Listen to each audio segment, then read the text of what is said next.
Mau nonton anime Fate tapi bingung mulai dari mana? Sini Mimin jelasin. Akhir-akhir ini Mimin banyak nemu komenan orang yang menonton anime Fate Strange Fate yang rilis di musim dingin 2025 ini. Tapi kebingungan karena alur dan jumlah seriesnya yang bejibun. Gak perlu khawatir ya teman-teman, di video kali ini Mimin bakal jelasin sesingkat namun juga sejelas mungkin, jadi kalian bisa langsung gas nonton.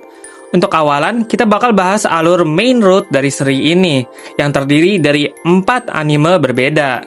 Dengan Fate Zero menjadi prequel dari ketiga anime lainnya, di mana dia bakal nyiptain wadah untuk kenapa karakter-karakter di alur intinya ada. Sementara untuk ketiga anime lainnya, semuanya sebenarnya berada di waktu yang sama, tapi root atau alur yang berbeda. Fate Stay Night 2006 adalah Fate yang rilis pertama membahas tentang alur Saber. Lalu dilanjut dengan Fate Stay Night Unlimited Blade Work yang akan membahas alur dari Rin Tosaka. Dilanjut dengan Fate Stay Night Heaven's Feel yang terbagi menjadi 3 movie membahas alur dari Sakura. Nah, nama-nama itu sebenarnya apa sih? Singkatnya, itu nama karakternya yang jadi alur cinta si MC di anime ini, yaitu Shiro, di akhir ceritanya. Karena memang ini anime ngikutin gamenya yang bertipe bisa milih alur sendiri, membahas tentang perebutan sebuah wadah bernama Holy Grail, yang dapat mengabulkan permintaan pemenangnya. Nah, untuk alur main road ini, Mimin sendiri akan bagi jadi 2. Yang pertama, alur nonton sesuai kronologi waktu animenya, di mana kalian akan nonton awalan dari Fate Zero yang menjadi prequel dari 3 alur ini. Sementara yang kedua, seperti series Star Wars, kalian akan nonton dulu road intinya sebelum kalian nantinya masuk ke prequelnya. Nah, apa sih keuntungan dan kekurangan dari keduanya? Untuk alur kronologi, kayak yang Mimin dulu rasain, yang Mimin sendiri tonton, kalian mungkin awalannya akan bingung, ini anime tuh sebenarnya tentang apa gitu. Karena banyaknya karakter yang ada, jadi kalian nggak tahu siapa sebenarnya MC-nya. Dan jadi lupa siapa pasangan-pasangan karakter ini.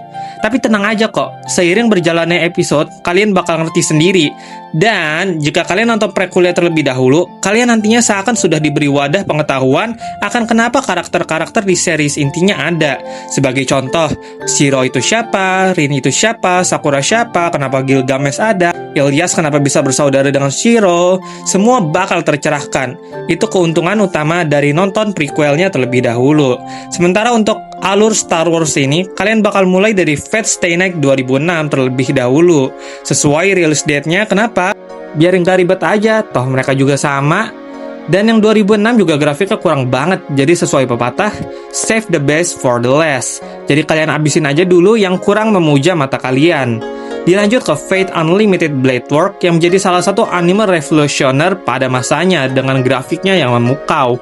Lalu dilanjut dengan 3 movie berikutnya yaitu Fate Stay Night Heaven's Feel yang merupakan alur milik Sakura.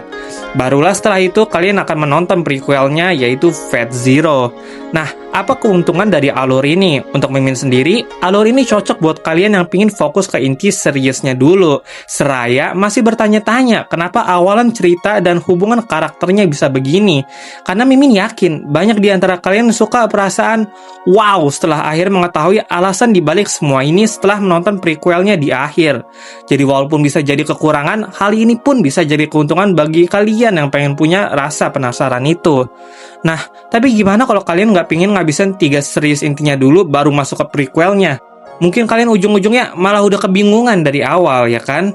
Maka ada satu alur lagi, yaitu kronologi sesuai waktu rilis. Dimana dimulai dari Fate 2006 dulu, lalu kalian masuk ke Fate Zero, lalu kalian masuk ke Fate Stay Night Unlimited Blade Work, dan akhirnya Fate Stay Night Heaven's Feel. Dengan ini, kalian dijamin akan mengerti alurnya ketika akhirnya masuk ke Unlimited Blade Work dan Heaven's Feel. Oke, dengan sekarang alur utama kita bahas, kalian bisa masuk ke cerita-cerita sampingan seperti Carnival Phantoms yang merupakan cerita lucu dari series ini, Lord L. Malloy 2 Case Files tentang Wafer Velvet, salah peserta Holy Grail dari anime Fate Zero. Lalu ada juga Fate Apocrypha tentang alur alternatif yang tidak ada hubungannya, dan lain-lain. Jadi bagi kalian yang ingin menonton Fate Strange Fate, Mimin saranin untuk nonton dulu alur utama dari series ini agar kalian bisa ngerti setidaknya apa itu Holy Grail dan cerita Fate ini sebenarnya tentang apa. Walaupun sebenarnya untuk Strange Fact ini juga dari alur yang paralel, jadi kalian nonton tanpa dasar yang lain harusnya sih bisa lah ya. Tapi Mimin tetap rekomendasi nonton series awalnya dulu, yaitu Fate Zero, Fate 2006, Fate Unlimited Blade Work, serta Fate's Heavenfield. Nah, kalau gitu apalagi yang penting untuk dibahas nih? Ada satu lagi yang kalian harus nonton berdasarkan urutan, yaitu Fate Grand Order. Ini berasal dari gamenya yang terkenal di Jepang, benar-benar terkenal di sana gitu ya.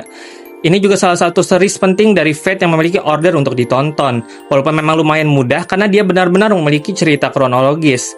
Sejauh ini kita bisa mulai dari Fate Grand Order First Order, lalu kita lanjut ke movie-nya yaitu Camelot Wandering Agateram, dilanjut dengan Camelot Paladin Agateram, dilanjut lagi dengan Absolute Demonic Throne Babylonia, dilanjut dengan yang terakhir, Final Singularity Grand Temple of Time Solomon. Nah, sekarang udah ngerti kan teman-teman alur dari series Fate ini? Ngerti dong, masa enggak? Tapi bercanda ya, kalau kalian masih ada yang kebingungan, Mimin bakal dengan senang hati membantu kalian di kolom komentar, sekaligus teman-teman juga bisa sharing jika ada kekurangan dan kesalahan di video Mimin ini. Sekian dari Mimin di channel Jelasin Anime, sampai jumpa di video berikutnya. Matane!